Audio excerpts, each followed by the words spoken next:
नमस्कार दोस्तों, मेरा नाम है रजनीश। स्वागत करता हूं आपका हमारे YouTube channel connecting India exam solution में। दोस्तों, connecting India exam solution India का एक ऐसा प्लेटफॉर्म है जो आपको एक्सपोर्ट इंपोर्ट से रिलेटेड सारी जानकारी डिटेल में देता है। आपको समझाता है इंडिया से कैसे एक्सपोर्ट करें, इंडिया में कैसे इंपोर्ट करें, उसका प्रोसीजर क्या है, क्या क्या डॉक्यूमेंट आपको उसके लिए बनाने रहेंगे, किस तरीके से मार्केटिंग करके आपको बाय फाइंड करना है, इन सारी चीज़ों के बारे में डिटेल में जानकारी आपको हमारे YouTube चैनल के माध्यम से प्रोवाइड कराई जाती है। तो इसी के साथ मैं आपसे रिक्वेस्ट करूंगा कि अगर आप हमारे YouTube चैनल पर नए हैं तो हमारे चैनल को सब्सक्राइब करें, बेल आइकन को प्रेस करें ताकि आपको हमारे आगे आने वाले वीडियोज़ के नोटिफिकेशन मिलते रहें। दोस्तों, वीडियो में बढ़ते आगे बात कर लेते हैं बहुत इंटरेस्टिंग टॉपिक की। और कई सारे लोगों के क्वेश्चन आते हैं और कई सारे लोगों को इसमें प्रॉब्लम आती है कि सर कंपनी का नाम कैसे डिसाइड करें, ऐसा क्या करें। जब भी हम कंपनी का नाम रखते हैं तब हमें कंफ्यूजन हो जाता है कि किस तरीके की कंपनी बनाई जाए, किस तरीके से कंपनी का नाम रखा जाए और ये नाम फ्यूचर में काम करेगा नहीं करेगा, एक्सपोर्ट बिजनेस में काम करेगा नहीं करेगा। तो मल्टीपल लेवल पे मल्टीपल क्वेश्चंस आपके दिमाग में आते हैं और आप कंफ्यूज हो जाते हैं। तो उन सारे कंफ्यूजन का जवाब आपको मिलेगा इस वीडियो में। तो वीडियो को एंड तक देखें जिससे आपको समझ में आ सके कि अगर आप इंडिया से एक्सपोर्ट इंपोर्ट का बिजनेस करना चाहते हैं तो किस तरीके से आपको अपनी कंपनी का नाम सेलेक्ट करना है। तो चलिए दोस्तों, वीडियो को शुरू करते हैं।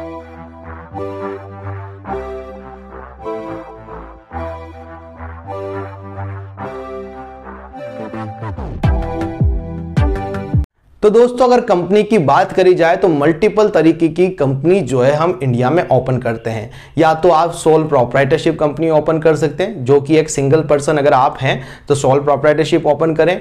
अगर आप वन पर्सन कंपनी, आप प्राइवेट लिमिटेड कंपनी बनाते हैं तो ओपीसी कंपनी आप बना सकते हैं। अगर आप मल्टीपल लोग हैं, अगर आप 2-3 जने हैं, एक बड़ी कंपनी बनाना चाहते हैं तो प्राइवेट लिमिटेड कंपनी आप बना सकते हैं। आप जो है पार्टनरशिप कंपनी बना सकते हैं और उसमें भी एक और नया अभी आ गया है एलएलपी आप कर सकते हैं, तो एलएलपी भी आप बना सकते हैं यहां पे। तो इस तरीके से आपको मल्टीपल कंपनीज बनाने के ऑप्शंस मिलते हैं। तो हमेशा मैं ट्रेनिंग के अंदर या मैं जनरली मुझसे कभी भी कोई पूछता है सर कौन सी कंपनी से जो है काम स्टार्ट किया जाए, तो मैं हमेशा बोलता हूं कि कम से कम खर्चे के अंदर अगर आपको कंपनी रन करनी है तो आप प्रोप्राइटरशिप कंपनी के साथ जाएं। अगर आप सिंगल पर्सन हैं, अगर आप नया नया बिजनेस स्टार्ट करने जा रहे हैं, अगर आपको ज्यादा खर्चा नहीं करना है, पैसे की कोई प्रॉब्लम है, तो आप आराम से जो है प्रोप्राइटरशिप फर्म के साथ जा सकते हैं। उसमें कहीं कोई दिक्कत नहीं आती है। हमारी भी कंपनी शुरुआत में प्रोप्राइटरशिप से ही हमने काम किया और अभी भी कर रहे हैं। तो हमने प्राइवेट लिमिटेड कंपनी का आपको ऐसा कोई इशू नहीं है कि बड़ी कंपनी होगी तभी हमारा एक्सपोर्ट होगा। आप कोई भी प्रोप्राइटरशिप फर्म बना के भी काम स्टार्ट कर सकते हैं। इसमें जो जीएसटी का खर्चा होता है वही आपको थोड़ा सा लगता है, जो प्रोफेशनल फीस होती है, सर्विस चार्जेस होते हैं वो आपको पे करने पड़ते हैं और उसी में आपका प्रोप्राइटरशिप फर्म यहां पे बन जाता है। तो आप प्राइवेट लिमिटेड भी बना सकते हैं अगर आपको पैसे का कोई दिक्कत नहीं है, आपके ऑलरेडी कोई एग्जिस्टिंग बिजनेस है और आपके पास अच्छा फंड है, मतलब अगर पैसा आप लगा सकते हैं तो आप प्राइवेट लिमिटेड कंपनी के साथ जा सकते हैं। सिंगल पर्सन है तो वन पर्सन कंपनी आपकी बन जाएगी। अगर आप मल्टीपल लोग हैं तो private limited company, partnership company या एलएलपी वगैरह भी आप यहां पे कर सकते हैं। तो इसके कुछ अपने बेनिफिट्स होते हैं, प्रोप्राइटरशिप के कुछ अपने बेनिफिट होते हैं। बट कम खर्चे के अंदर अगर एक्सपोर्ट इंपोर्ट बिजनेस शुरू करना है तो प्रोप्राइटरशिप सिंगल पर्सन की जो एक कंपनी जीएसटी नंबर लेके सिर्फ प्रोप्राइटरशिप में काम किया जा सकता है। इसमें आपको ज्यादा कोई टेंशन और ज्यादा कोई पैसा लगने की भी आपकी जरूरत यहां पे नहीं रहेगी। आराम से आपका काम हो जाएगा और आपका एक्सपोर्ट इंपोर्ट बिजनेस भी शुरू किया जा सकता है ये कंपनी बना के। भाई मुझे जो है प्रोप्राइटरशिप फर्म बनानी है तो या एलएलपी बनानी है या प्राइवेट लिमिटेड कंपनी बनानी है तो आपको कुछ चीजें यहां पे ध्यान में रखनी है। अगर आप प्राइवेट लिमिटेड, प्रोप्राइटरशिप, एलएलपी वगैरह कोई सी भी कंपनी बनाने जा रहे हैं तो सबसे पहले आप एक बात ध्यान रखिए कि आपकी कंपनी का नाम एक कॉमन नेम होना चाहिए। कभी भी किसी प्रोडक्ट का नाम उसके अंदर बीच में नहीं आना चाहिए। जैसे कि कई लोगों को कंपनी बनानी है, मेरा नाम है रजनीश और मैं अगर चावल एक्सपोर्ट करना चाहता हूं तो मैंने कंपनी बना ली रजनीश राइस एक्सपोर्ट। तो यहां पे क्या होगा कि कमोडिटी स्पेसिफिक मेरी कंपनी होगी। अगर मैं फर्दर फ्यूचर के अंदर कोई मल्टीपल प्रोडक्ट्स में डील करना चाहूं तो इस कंपनी के नाम के साथ मैं उसमें एक्सपोर्ट या डील नहीं कर पाऊंगा। तो आपको क्या करना है, कॉमन नेम रखना है, जैसे कि रजनीश एक्सपोर्ट, रजनीश एक्जिम, रजनीश इंटरनेशनल, जो भी आप रखना चाहें। और आप एक ग्लोबली नाम जो है अपनी कंपनी को यहां पे दे सकते हैं या आप कोई भी एंटरप्राइजेस भी लगाएं तो वो भी कोई इशू नहीं है। कंपनी के पीछे एक्जिम इंटरनेशनल होने से यही नहीं लगता है कि आप इंटरनेशनल कंपनी है, ऐसा कोई फर्क नहीं पड़ता। आप आराम से जो है कोई भी अपना नाम रखें, बट एक कॉमन नेम डिसाइड करें जिसमें कभी भी कोई प्रोडक्ट स्पेसिफिक नाम आपको नहीं रखना है, कोई प्रोडक्ट का नाम उसमें नहीं आना चाहिए। तो इस तरीके से कॉमन नेम आपको हमेशा डिसाइड करना है और कभी भी किसी भी प्रोडक्ट बेस्ड नाम आपको यहां पे सेलेक्ट नहीं करना है। उसके बाद अगर दूसरी चीजों की बात करें तो आपको सबसे पहले जब भी आप कंपनी का नाम डिसाइड करें उसी टाइम पे आपको एक वेबसाइट की जरूरत पड़ेगी,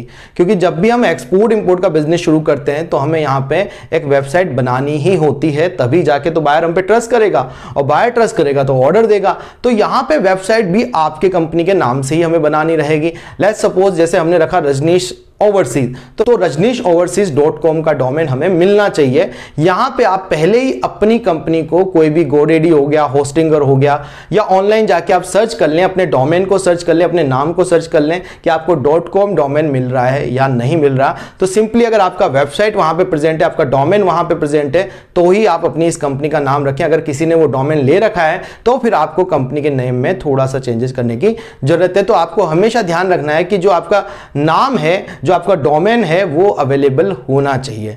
तो पहली चीज मैंने बताई कि कॉमन नेम हो। दूसरी चीज मैं बता रहा हूं कि आप वेबसाइट क्योंकि बनानी ही पड़ेगी एक्सपोर्ट में, तो आपका डोमेन भी अवेलेबल होना चाहिए, वो आपको चेकआउट कर लेना है। तो यहां पे अगर डोमेन अवेलेबल है तो आप उस कंपनी के साथ में जा सकते हैं। तीसरी चीज जब आपको देखनी है, जब आप प्राइवेट लिमिटेड कंपनी बनाते हैं या कोई भी LLP वगैरह पार्टनरशिप वगैरह कंपनी बनाते हैं, तो आपको यहां पे नाम का भी रजिस्ट्रेशन कराना पड़ता है। तो गवर्नमेंट की कुछ साइट्स होती है जो आपका CA करके देता है, वहां पे आपका नाम अवेलेबल होना चाहिए गवर्नमेंट की साइट्स के ऊपर, तब जाके ही आप अपनी वो कंपनी का नाम रखेंगे। अगर किसी ने वो कंपनी का नाम रख रखा है तो आपको अपनी कंपनी के नाम में चेंज करना है। अब आपको कैसे पता चलेगा, उसके लिए सिंपली आप गूगल कर सकते हैं। बहुत ज्यादा चांसेस रहेंगे कि गूगल के ऊपर उस कंपनी का नाम आ जाए, जिससे आपको पता चल जाएगा कि मेरे नाम की और भी कंपनी है, उनका डोमेन भी लिया हुआ है, और हो सकता है अगर वो प्राइवेट लिमिटेड वगैरह कंपनी है तो उन्होंने रजिस्ट्रेशन भी करा रखा हो। तो प्राइवेट लिमिटेड कंपनी और पार्टनरशिप LLP वगैरह बनाते टाइम आपको खास करके ध्यान देना है कि गवर्नमेंट के वेबसाइट के ऊपर आपका ये नाम जो है अवेलेबल होना चाहिए, तब जाके आप काम करें।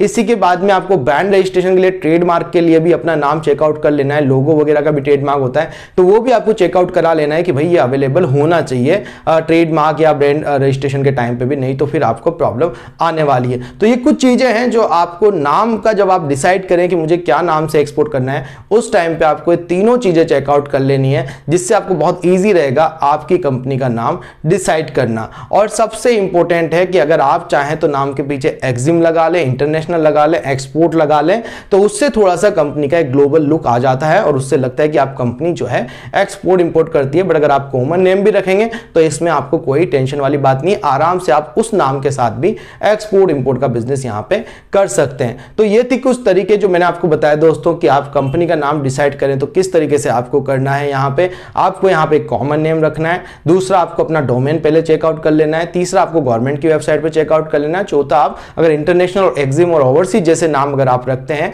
तो थोड़ा सा आपका ग्लोबल प्रेजेंस आ जाता है, ग्लोबल लुक आ जाता है कंपनी को, और आपका एक्सपोर्ट होने के लिए थोड़ा सा ईजी हो जाता है। तो इस तरीके से आपको ये कुछ यूनिक नेम आप सेलेक्ट करके अपना जो है नाम रखें। और अगर लास्ट अगर चीज मैं आपको बताऊं तो यहां पे आपको अपना नाम थोड़ा सा छोटा आप नाम रखें, कोई ज्यादा बड़ा कंपनी का नाम नहीं होना चाहिए, समझ में आ जाए, लोगों को पढ़ने में आ जाए, इस तरीके का अगर आप नाम रखेंगे तो बहुत ज्यादा इजी रहेगा आपके बायर के लिए आपकी कंपनी का नाम को याद रखना, जिससे वो कभी भी आपको कांटेक्ट करना चाहे तो इजीली आप अवेलेबल हो जाएं, सर्च में आ जाएं और आपको जो है डायरेक्टली कांटेक्ट कर पाए। तो एक छोटा नाम रखने की कोशिश कीजिए, डोमेन बहुत बड़ा नहीं होना चाहिए, उससे कई बार आपके नाम को या डोमेन को सर्च किया जाता है, कहीं ना कहीं मिस स्पेलिंग की वजह से कोई दूसरी वेबसाइट पे कई लोग ट्रांसफर हो जाते हैं और उससे आपका बिजनेस जो है लॉस होता है। तो यहां पे आपको ध्यान रखना है कि नाम जो है प्रॉपर होना चाहिए, प्रॉपर और छोटा होना चाहिए, जिससे आपका बायर आपको आसानी से ढूंढ सके। हमेशा आपको यह ध्यान रखना है कि डोमेन जो है अवेलेबल होना चाहिए। तो ये कुछ चीजें हैं जो मैंने आपको बताई, जो आपको अपनी कंपनी का नाम डिसाइड करते समय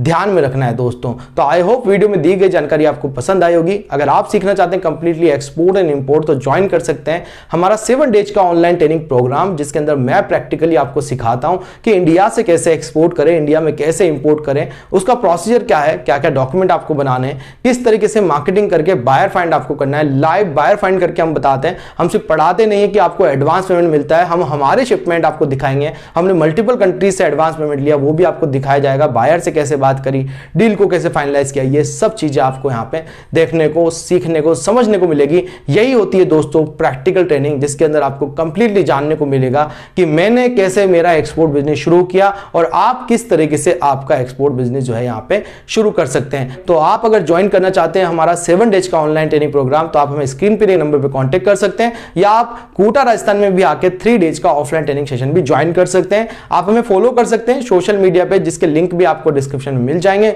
मिलते हैं हमारे नेक्स्ट वीडियो में। Thank you very much.